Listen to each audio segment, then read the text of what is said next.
We like surprises.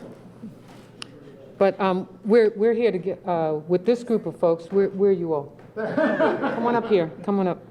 So everyone knows how much I really value reading and encourage young people to use reading as a way to learn about different ideas and travel to faraway places.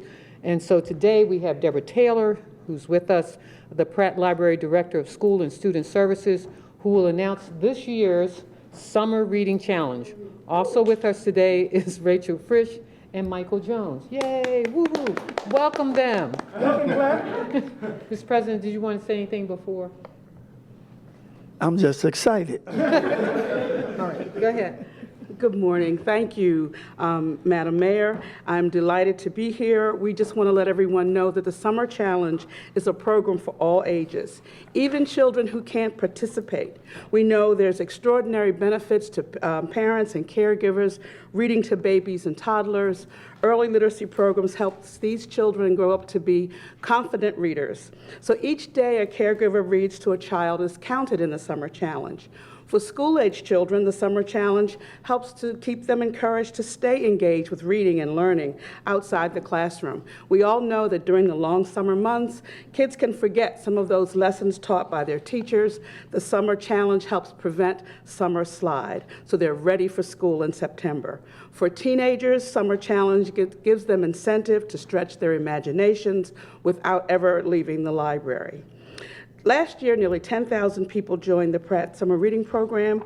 All you need to do is, some of you have flyers, you can pick up a reading log that looks just like this. And this program is not just for kids. Watch your kids have all the fun, right? Adults can also join in the Summer Challenge. For each book they read, adults will be entered into a prize raffle. This year's theme for the Pratt Summer Challenge, as you may have noticed, is Build a Better World.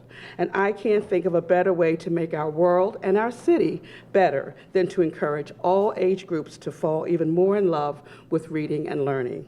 Thank you. Thank you. Excuse me. Wait a minute. Can we just get your name and spelling of it, please? Yes, it's Deborah, D-E-B-O-R-A-H, Taylor, T-A-Y-L-O-R. And what's your official title? I'm Coordinator of School and Student Services at the Enoch Pratt Free Library. I also want to make sure you all know that Megan McCorkle is the Public Information Officer, our voice at the library, so thank you for being here. Thanks, I'm not used to being on this I side. know. Anything else you all want to add? Well, we want to see all of the young folks in Baltimore City join in summer reading, all ages, and we'll be welcoming you, and we'll have a wonderful time. So what we'll do is we'll check with the press every week to see what they're reading. I think that's an excellent idea. We have reading logs for you. Any questions, folks? Yeah, is there a goal that you're hoping to reach in terms of the number of books read? Well, this year, we're actually not even focusing just on books. We want to give kids learning experiences and challenges, so coming to programs, coming to other kinds of activities, because the best research is telling us that as long as you're engaged in some way with learning or reading, it helps to improve the retention of all that you learned the year before. And it could be either an actual book or on Kindle. Or it can be anything you need to read, to participate with. It's about engaging your mind, and that's the goal for the program. That's why we're calling it a Summer Learning Challenge. Okay? Will y'all join? I just think they ought to be the first ones to sign up. We'll leave the sign-up sheet for you.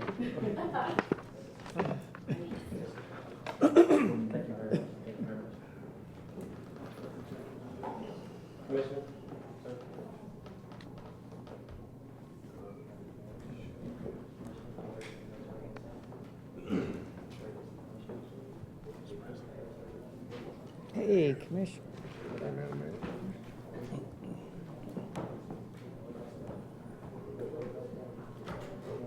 See y'all. Oh, what happened to your foot, Rebecca?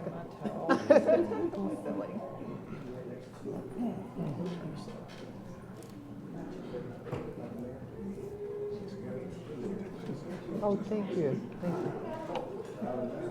So let me first say good morning to everybody again. We have this announcement around an initiative that we've been working on for quite some time. You've heard probably from time to time we talk about the call to action, And so I want to thank the police commissioner, I want to thank our council president and members of the city council, along with our state's attorney, Mosby, her deputy state's attorney of operation, Valida Ricks, and the chief of the juvenile division, Gavin, and the Baltimore City Community College president, Dr. Gordon May. But what you see behind me are teams of folk who've been working with other people to focus on a call to action. Our goal is to make sure that we have all of our young people engaged and that we invite the community to participate in opportunities to help us to reduce crime. One of the things that we've talked about, myself, along with the President of City Council, the Commissioner, the State's Attorney, and some of our community activists, is that we're going to be meeting on a regular basis because we need to know where we are in this fight every opportunity that we get. So we're going to be meeting on a weekly basis, and what you'll get from us probably within the next 7 days or so is our summer crime prevention program moving forward.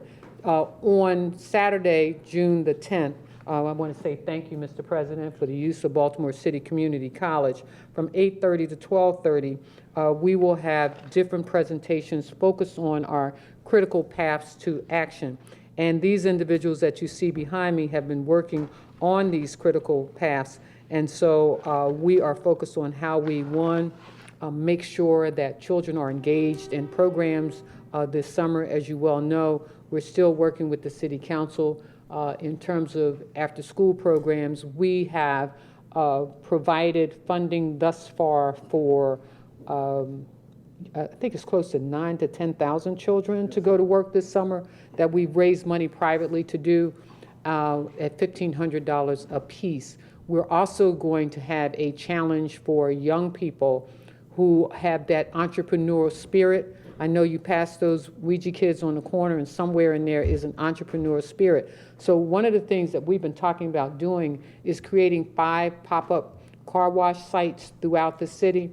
And we've not quite identified those sites yet, but we are going to help those individuals to create their own businesses and to work through that this summer.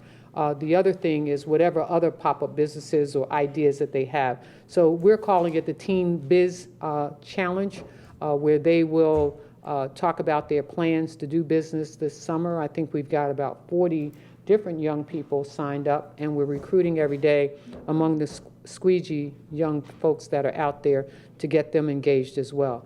One of the things that we want to do, and we've talked with our CEO of the school system, we know that we had something like 4,000 students who graduated this summer. 2,000 of them are going to college or have jobs. We're concerned about that other 2,000, which I think is part of the council's concern. What are they going to be doing this summer? So we want to create a system of tracking those individuals as well to make sure that everybody's engaged in something. We've got, early on in my administration, I had a conversation with the philanthropic community around making sure that we fund after-school programs. I think there is a chart up there that shows you the 92 programs that they funded. I think it's the second chart. But again, we want to make sure that every child in our city is engaged in some activity. So that's a part of our call to action as well. So we will display those programs. There'll be representatives from the various programs so that children can sign up. And as we add additional programs this summer, we're going to be moving throughout the city so that we can make sure that people know what programs are available. I was telling the president just the other day that I'm standing in Mondawmin Mall on Friday for a press conference or a discussion with the community about how they can get engaged. And a woman said to me, when are you going to open up a recreation center on Park Heights Avenue? I'm like, on Park Heights? We have a brand new recreation center on Park Heights. So part of what we need to do is make sure that we're getting our information out there. And I think we witnessed a press conference once where someone asked about us building more recreation centers. And I asked them had they visited the rec centers, and they weren't aware of them, especially the one right here on Fayette Street, the Under Armour, and the one on Park Heights. So we've got to do a better job of communicating what we're doing. And that's part of us working together to get that information out there, and more importantly, to make sure that the critical paths that we've outlined are being followed. We know that everybody can't do everything, but you can do something. Whether you're walking with the police department to help us to curb some of the violence in the communities. I know you've got some camps that are going on, and so there are a lot of things that we're doing. So let me ask the president if he'd like to share a few words, the commissioner, and then perhaps you might want to share a few words. Good morning. I just want to commend the mayor on this call for action. We had an earlier meeting this month where we sat around the table and talk about the initiative that we want to put forth. And I'm encouraged by all of these bright minds behind us that we're going to move forward and we're going to get this crime under control. And Madam Mayor, thank you for your leadership on this, and we look forward to our continued working relationship. Thank you. Mr. Commissioner? Thank you, Madam Mayor. Young people are so important to the police department, to public safety. I know how important it is to our mayor and our city council president. As the mayor alluded to, we have several things going on, more than ever, with our young people this summer. As you all know, cadets are coming back to the Baltimore Police Department. They've been gone for a decade or so, so they're back. We have an 8-week summer camp that runs July through August. That's fantastic, and that's going to serve 100 young people. We have a 1-week overnight camp as well, and then we partner with 600 young people in our 3rd annual basketball league. So we want young people to be occupied because we've seen far too many examples of late where young people are engaged in violence, and we don't want today's young person to become tomorrow's violent repeat offender. So as we continue to focus on guns, gangs, and drugs, we know that we have to do better first and foremost with our young people. So I hear that message loud and clear. So what Baltimoreans can expect to see this summer from the BPD, more cops on the street, more police officers on foot, more initiatives taking place throughout the city where you'll see Baltimore police officers in uniform, out in the communities, walking on foot, engaging with the community.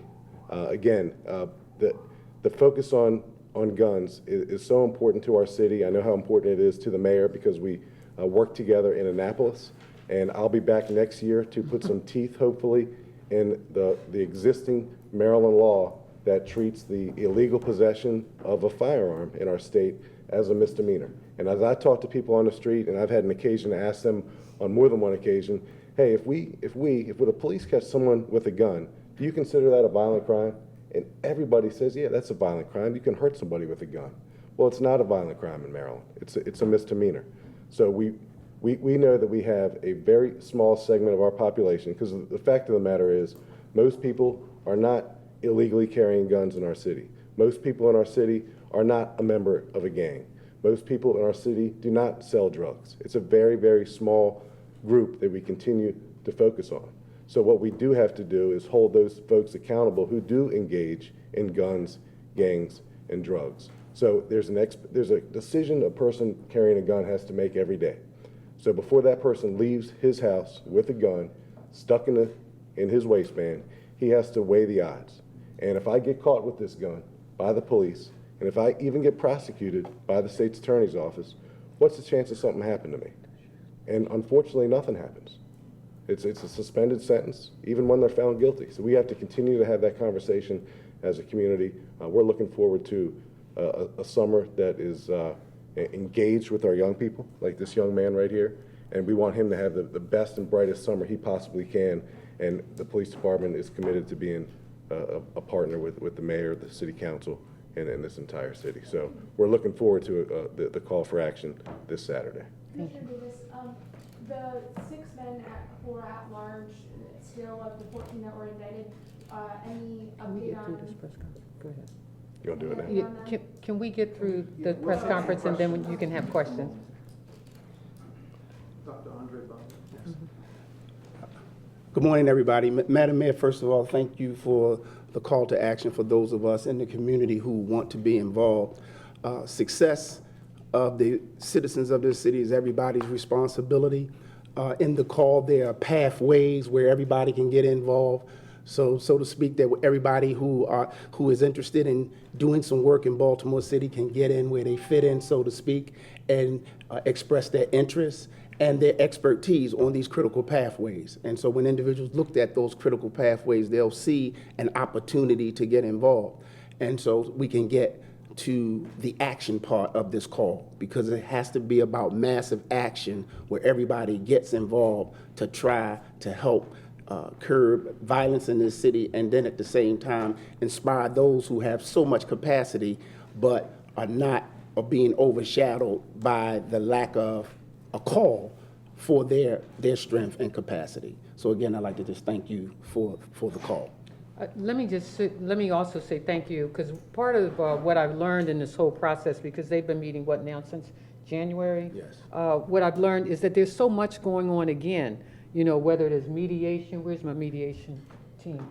Whether it is mediation with community groups and organizations that you can have access to that people don't know about, whether it is the Muslim community on their own going out and working with neighborhoods and communities and cleaning up that people don't know about, but are willing to expand beyond the neighborhoods that they're already working in. And so bringing this group together and getting people to understand that you can jump in almost anywhere, and this is not about, just money. This is about getting involved and getting engaged. And so I want to say to the team of folks who've been here and who've been around the table, thank you for taking times out of your schedules, because sometimes they'd be here till 9 o'clock at night, and they'll come as early as 7:30 in the morning to have conversations around what they think we should be doing, what they're doing, and bringing us up to date on the projects and so forth that they're working on. So we look forward to getting this out to the neighborhoods, to the communities, and we're saying to folks, find your area. And this is just the beginning. As I said, we're going to be moving around the city because we need people to know what we're doing, and it's not just about pop-up events. It's about the things that are in place that folks can take advantage of today, tomorrow, this summer, and ongoing. Are you going to give me my safety patrols yet? In the Are you fall. working on that? All right, thank you. Okay. Questions about call to action? Yes, what do you hope the end result of this is? One, that people are more familiar with the programs that are already ongoing. Two, that more people will get engaged. I think, Commissioner, you talked about the academy, how it's more open now to the youth so they can get more information. I want to see people more engaged. Like when I first started having conversations with Dr. Bunley and Tyrone and some others, I said, I look at, as many of you know, I don't go home by way of the expressway unless I'm in a real rush, because I don't want y'all to see me on 83 and say, what's she doing on 83? But unless I'm in a big rush, most of the time I'm riding through neighborhoods and communities. And I talked about shake and bake, how sometimes when young people leave, they're just standing there. I don't want police walking up to young people and dispersing them. So what Dr. Bunley and others said, well, we can, and the Muslim community said, well, we can get engaged in that. I mean, we can come there and help, in a touching, a responsive way to say, we want to be able to come back here tomorrow. And there's some other programs that you can get engaged in. And to begin to have those conversations with those young people in these crowds or standing on corners. We want all of Baltimore to be engaged in this process. So what I see or envision happening is that we encourage more people to get involved, whether it is cleaning up the city, whether it is mentoring a young person. You may have an expertise in some area that somebody else doesn't. So we're going to provide mentoring opportunities. So many people don't know how late the libraries are going to be open this summer. And so they're all involved. And again, being able to track our young people. While we were sitting in our breakfast meeting, what was it, the other morning, someone got a text. And it was a young person who had graduated from high school. And the question was, what do I do now? What do I do now? And we're supposed to be able to answer that question. Do you have any idea of the number of people who will come and why they should be coming to this Well, event? I don't care if 20 people come, because this is just the beginning. It's not about the numbers, it's about the engagement. And as I said, this is the beginning. So we will be moving around the city, having these conversations. What we want to do is, once we're all settled on all of the youth programs that will be taking place this summer, that maybe it's the War Memorial where we display all of the programs so children can, see where they can go. We just want to make sure that we engage. And so for me, it's like when we were out there on last Friday. To me, it's not about the numbers. It's about sharing the information. So you plan to have a series of events now that Oh. will be called call to actions over the summer? Absolutely. Whether it is the call to action for young people to get engaged in programs, whether it is the call to action to learn more about how you can engage with the police department, whether it is a call to action to learn how you mediate problems and disputes in your neighborhoods and your communities. We have that expertise in the city. And I tell folks, we have everything we need right here in Baltimore to solve our problems. It's how we engage the community in that process. And so this, sort of a public relations outreach, is that? it's not just a public relations outreach, it's an information sharing outreach as well, because there are things, if you're standing in Mondawmin Mall and somebody's asking you when you're going to put a rec center up on Park Heights Avenue, and you've opened up a brand new rec center that has a full lighted football field, baseball field, swimming pool, I call them monkey bars, playground, indoor basketball court, and you don't know that information. Why do you think people seem to be so ill-informed? I mean, Perhaps, I blame us. I mean, I don't blame, some folks are not engaged, and we're not sharing the information at the level that we ought to be sharing the information. Mayor, has any of the leadership of the Greater Baltimore Committee been involved in your meetings so far and in this event on Saturday? Some of them have individually. We've had conversations, but not. As an organization, have they been involved? They've been involved in terms of talking individually with the police department about how they can be helpful. But in terms of this particular action, I think individually some folks have been engaged. In fact, some members of the Greater Baltimore Committee have helped us to raise the money. You're talking about close to, I think it's more like $14 million we have thus far for young people to work this summer. And I spoke to the Greater Baltimore Committee very early on. And there are 4,000 more 4,500 more young people applied to work this summer than a year before, and almost 9,500 more than 2 or 3 years ago. I can't raise that money without the Greater Baltimore Committee and the private sector pitching in. So they've done that. And then when I said I wanted to do this business challenge, that was individuals from the Greater Baltimore Committee who helped us to do that as well. So how are police academy cadets now being trained differently in order to go out and engage with youth on the streets?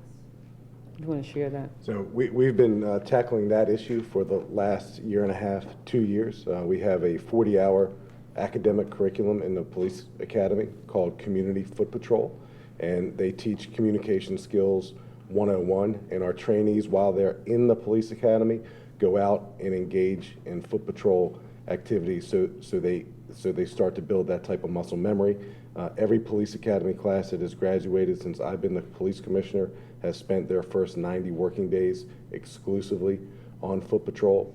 And the director of our police academy has established the very first ever in 233 years Youth Citizens Academy that begins this summer. So we think all those things, in addition to the cadet program that is now back in Baltimore, will help us better connect with our young people. And Youth Citizens Academy, what exactly does that entail? Well, we have a Citizens Police Academy that's typically adults, or it is always adults, rather. And we've had 2 of those in the last year, and the hiatus had been several years since we even had a Citizens Police Academy, but we realized that we were missing interactions with young people. So I have a youth advisory board that's new, and I have very dynamic interactions with my youth advisory board. They are not shy at all. So it's my youth advisory board, it's the Youth Citizens Academy in our police academy, it's the cadets, it's the 2 summer camps we got going on, it's the basketball league that we got going on. We're hiring more youth workers to work within the police department than we ever have. So all those things are important because it's all about the crime fight. And while we're at a 54% murder closure rate this year, which is 20% better than where we were last year, and while we have less non-fatal shootings this year than we had last year, and that's something you don't read about or hear about too often, we now have less non-fatal shootings in the city, but the lethality of our shootings, when a killer in Baltimore decides to execute someone, because that's what they are, they're up close, they're personal, they're premeditated. So we know that killings in Baltimore are absolutely acts that are planned, they're well executed, they're crafted. So we've got to do a better job getting guns out of people's hands. So they're all connected to one another. And I'm really happy that last year Chief T.J. Smith established a text-to-tip line, and from that, I think, singular act, or probably other factors, our murder tips went up 116% last year. So we're doing everything we can. We're being as dynamic as we can, as forward-thinking as we can to get to a better place with the violence. We've got to hold people who leave their homes with a gun in their waistband more accountable. I wanted to share, can you come on up for a second? Yes, ma'am. Tell them who you are. This is really about mediation, and this program has been operating in Baltimore, and I just don't think people are really aware of what you do and how that works for the community. Yes, ma'am. Thank you, Madam Mayor. Yeah. My name is Shantae Guy. I'm the Executive Director of Community Mediation in Baltimore. We're at the corner of Waverly, we're in Waverly at the corner of Greenmount and 33rd. We've been there for 22 years.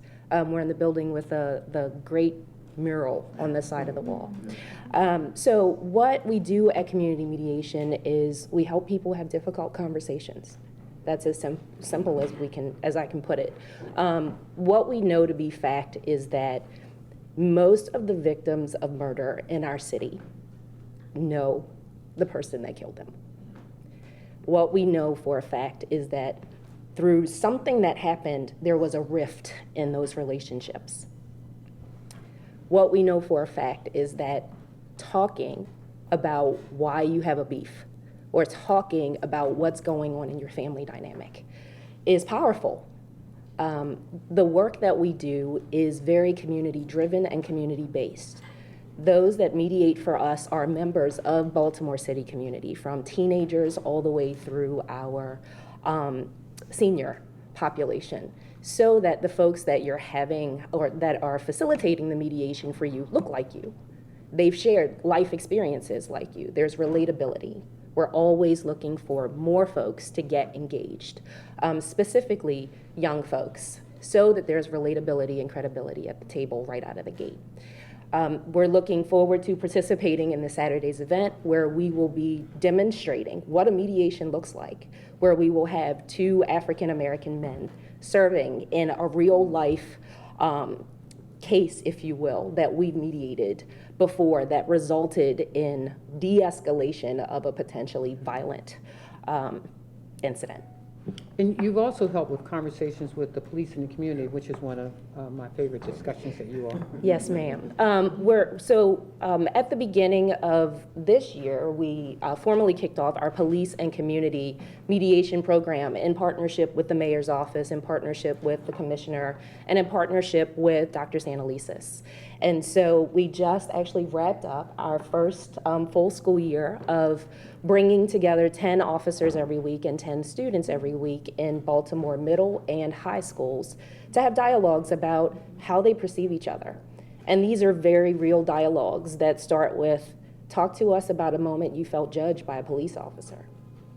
And talk to us, police officer, about a moment you felt judged by a youth. Tell us how you feel when someone in a blue uniform approaches you. Tell us how you feel, officer, when you're walking into a crowd where someone's got baggy pants and a perceived attitude. Talk to us about what that looks like for you. And through the course of those dialogues, what we are finding is that they grow to understand they have more in common than they have in difference. Empathy is what we see at the end of the discussions. We've continued to partner with, I think it's Chief Davis. Is it Chief Davis? Director Davis. Director Davis. Sorry. Director Davis, around what continuation of those dialogues look like, because one of my biggest concerns as the executive director is that we don't want a one and done. We don't want to have a conversation that lasts for about 8 hours where you're unpacking what implicit bias and stereotypes looks like, and then you never see this officer ever again, or you never see this youth ever again. So we've been having conversations with Outward Bound, we've been having some conversations with the Smithsonian Institute in DC about what continuing the dialogues and then layering in some other additional activities would look like, so that there isn't fear, so that there isn't apprehension associated with one group approaching the other.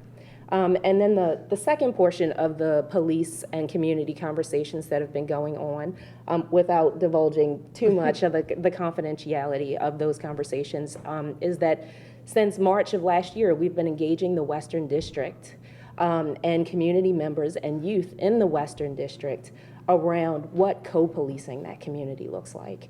And so I'm happy to report that in just a few short months, we're going to be really excited about announcing a policy that we've been working with VPD that will be piloted in the Western. I'm going to have Tyrone wrap us up, but before we do that, what I'd love to do is just have everybody who's a part of this just stand up, introduce yourselves, your organization, just so that people can get a feel for who's in the room. And we'll start over here. First and foremost, greetings, Madam Mayor. Derek Chase from Standard Baltimore. Greetings, everybody, Madam Mayor. Andrew Muhammad, Nation of Islam. Xavier Harper, Nation of Islam. Madam Chair. Major Ted Parker, I'm with Baltimore City Sheriff's Office. Gavin Potashnik, I am the Chief of the Juvenile Division of the Baltimore City State's Attorney's Office. Valder Riggs, Deputy State's Attorney. Abdul Salam, Keys Development. Gordon May, President and CEO of Baltimore City Community College. Kaylin Somerville, Family League of Baltimore and Blue Umbrella Fundraising. Rebecca Woods, I'm here with Be More Beautiful. Lynn Bumo, Behavioral Health System, Baltimore. Keith Rolls, Keys Development. Natasha Neal, Be More Beautiful. Randy Norris, Family League of Baltimore. Nakia Jones, the Network for Teaching Entrepreneurship. Rick Leandry, Resident Services. Mujahid Muhammad, Keys Development. You get to say who you are. Messiah Chase. What's your name? Stand Up Baltimore. Stand Up Baltimore? Yes. Thank you. Okay. I was going to have Mr. Tyrone Powers wrap us up. You've been here since our first call to action meeting. Thank you. Good morning. The key to this, I think, call to action, is I've had some discussion with the mayor and talking with her and the commissioner, is to actually get to some action. Past the philosophies, past the theories, past the focus groups, and get to some action. There are people and the citizens in Baltimore City who want to be actively involved in dramatically reducing crime, and beyond that, increasing the life chances for the children. But they don't know where to start. From the senior citizen to the person who are watching the news every single night and hearing about the violence, and they don't know where to get involved. And in this city, there's so many organizations, so many people who are doing great things. The key is to let people know where they can get in, and there's some place for everyone to get involved to reduce crime. 2,500, 2,600 police officers cannot reduce crime completely in a city of over 600,000 people. The numbers do not add up. 2,500 can't effectively police 600,000 unless the people want to be policed, unless the people are actively involved. And there's so many people who are talented. So the call to action is not just rhetoric, it's not just teaching and lecturing, it's saying, here's where you fit in. No matter what your schedule is, whether you're retired, whether you don't have a position at all, strategic. And when I spoke to the mayor, and based on my background in the FBI, as a special agent with the FBI, everything has to be done with the end in mind, the result. What are we trying to get to? And if any action that you're taking or any program that you have doesn't move us closer to reducing crime, then it's just not effective right now. We are weeks away from the end of the school system. 82,000 young people are going to be going out. So there's some anxiety. There's some anxiety on the behalf of the young people who are trying to see, what am I going to do this summer? There's some anxiety on behalf of the parents and the businesses and the organizations and all. But the key is to do something about that and not have people fearful of the police and everyone else, but to actually say, this is how you get involved. This is how you make sure that we have a peaceful summer. This is how you reduce crime. The last thing I would say, that no child leaves the womb with a desire to go to prison or to do a drive-by shooting. No child leaves the womb and go from 0 to 15 thinking that I'm going to go out and shoot someone in the head. There's some lack of intervention that has to take place for a bundle of joy to move from being a bundle of joy to a 15, 16, or 17-year-old with a gun in their hand. And that intervention has to take place with the people in this city, and that's what the call to action is about. No more philosophies, no more theory, a moratorium on rhetoric that doesn't come with work, and giving people, every single person, something to do to create Charm City as it should be. Thank you. Okay, let me take a moment to say again, thank you all, and thank you, Josiah, for being with us.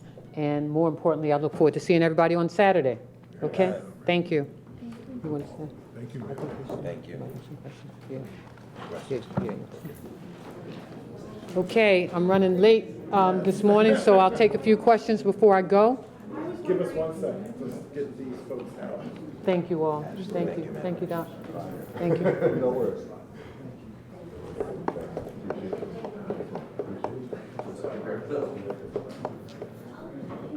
So back to my original question about the 6 who have been still at large.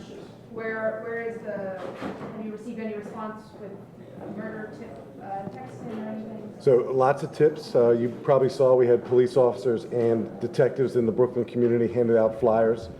We know those 6 are still local. We haven't apprehended any of them yet, and we're looking for the community to keep helping us. We certainly received tips, and it's just a matter of time. We're going to get them in custody, but the sooner the better. Commissioner, what does your youth advisory board tell you?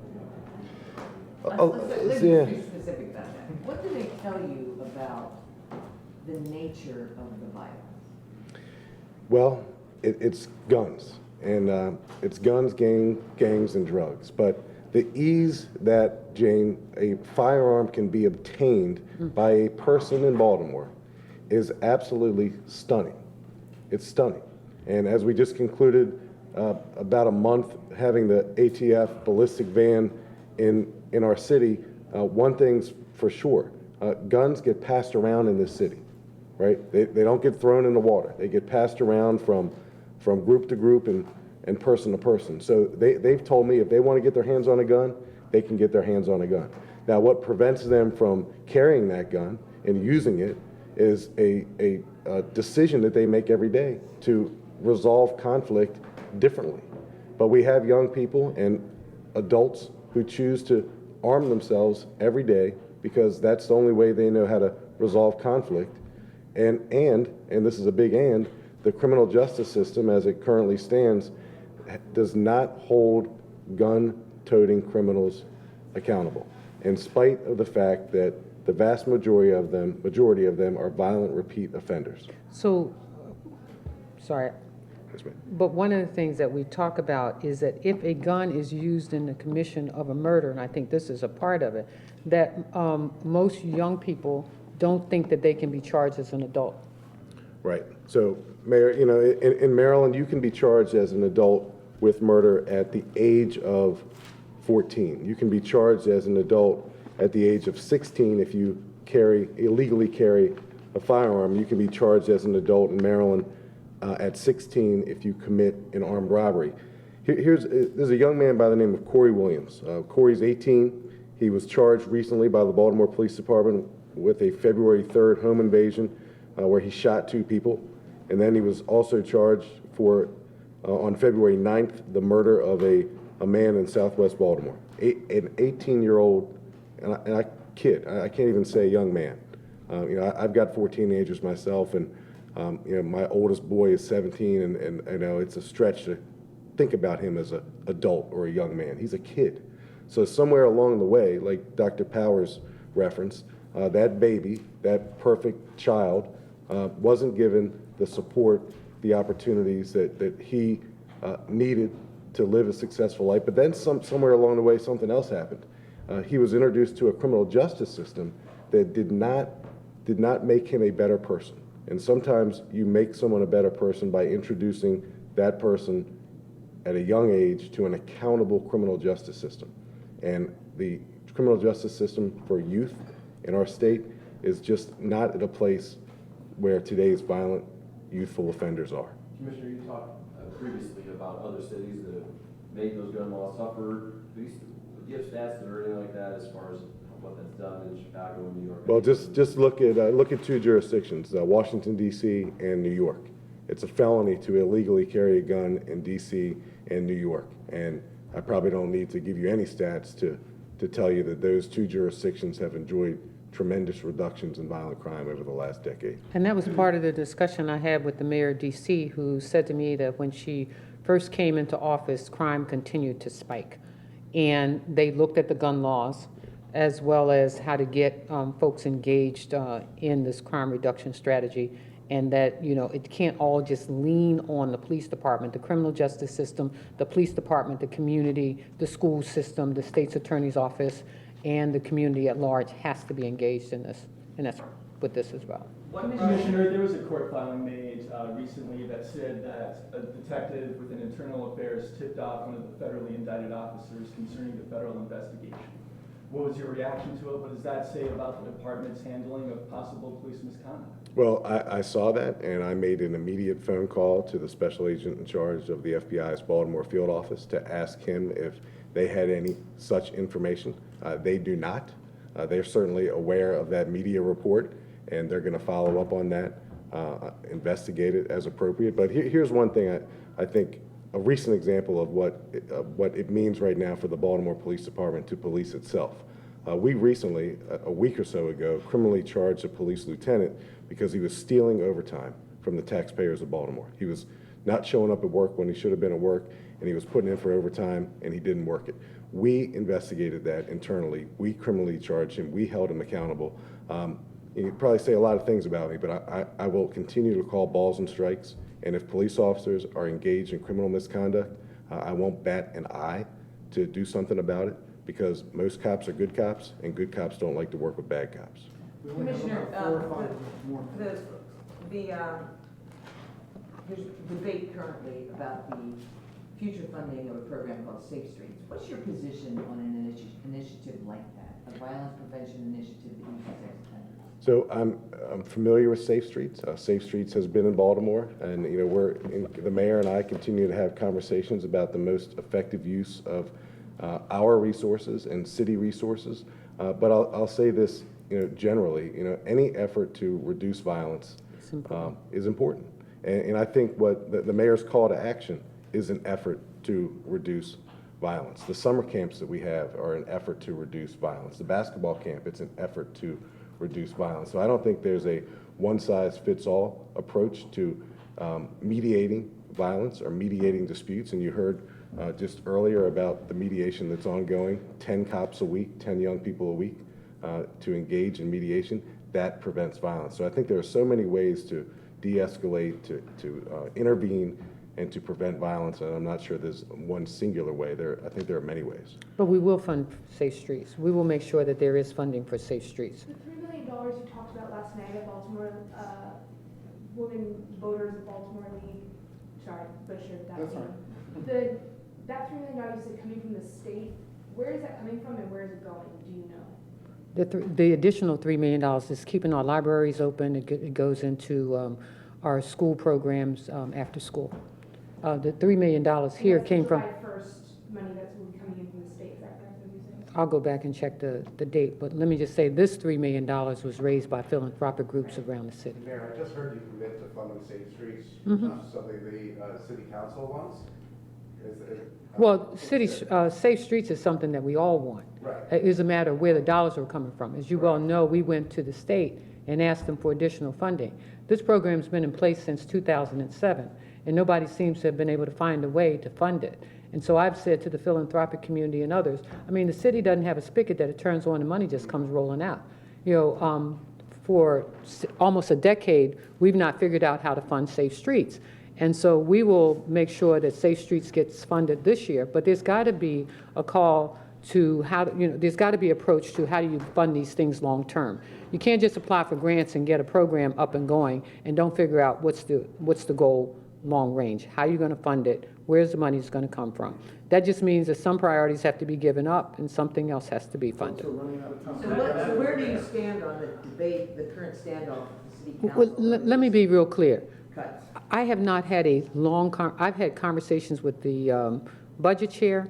I had one conversation with the president. And you all know, for me, this is an entirely new process. And I can assure you that the budget process next year will be very different. And so one of the things that I did early on was talked about some of the things that I wanted to do. Now, I believe there should have been conversations with the city council about some of the issues they had. When we were in Annapolis negotiating for additional dollars for the school system, you know, when I'm negotiating on behalf of the citizens of Baltimore. To me, that includes the city council as well. And so I said, we committed $22.3 million, took monies out of our, as you all know, our rainy day fund, and worked with the state. And so we've got $180 million committed over the next 3 years. We don't know where all the dollars are for the next 2 years. I've committed to doing this, and we're going to do it. So as I look at the city budget, I have to figure out how do we fund those things in the outgoing years. I can't just focus on what we're doing right now. And the other thing is, we have just gotten to a AA bond rating. And that is concerning to me because we've got to be able to fund those housing projects and so forth throughout the city and in the neighborhoods that I talk about that have been underdeveloped for decades. And we've got to be able to do that. That relates to your bond rating. Baltimore City has a AA bond rating. Every jurisdiction surrounding us has a AAA bond rating. So I don't want to lose that bond rating. So we will do responsible cuts, whatever it takes, because my commitment is to reducing crime in the city, making sure our children's needs are met in the city. And so, you know, again, I invite you all to watch this process next year. It'll be very different. Because let me just say this. Here's what I'm not. You know, I'm not interested in confrontation. I'm the mayor of this city, and I work on behalf of all of the citizens of the city. And the city council does too. So to the extent that we work together, I think it bodes well for the city. Madam Mayor, is your office doing a reevaluation of the cycle track program? The Potomac Street appears that there's been There was 900 people that had petitioned the mayor. Excuse me, can I finish? Let him finish. Are you doing a reevaluation of the cycle track program that was initiated? I'm working with the Department of Transportation. I've actually rode that street myself. A little difficult to maneuver if you're riding a big truck. What I've been told by the fire department is that the laws as it relates to a fire truck going down that street, you know, say that it is very difficult. It can't be done. And so I've got to, you know, this program was in place before I got here, but I still have a responsibility as the mayor to make sure that the citizens of Baltimore are safe. So you're reevaluating the overall program? I'm going to include the community in the process of where we go with Potomac Street. That's where I am right now. What about there's a downtown cycle program, is that being reevaluated? I'm not aware of that at this point. I'm really focused on Potomac. Thank you all. Reading streets to make sure that they're meeting international fire code then? Got to make sure that they meet fire code. Stay right here.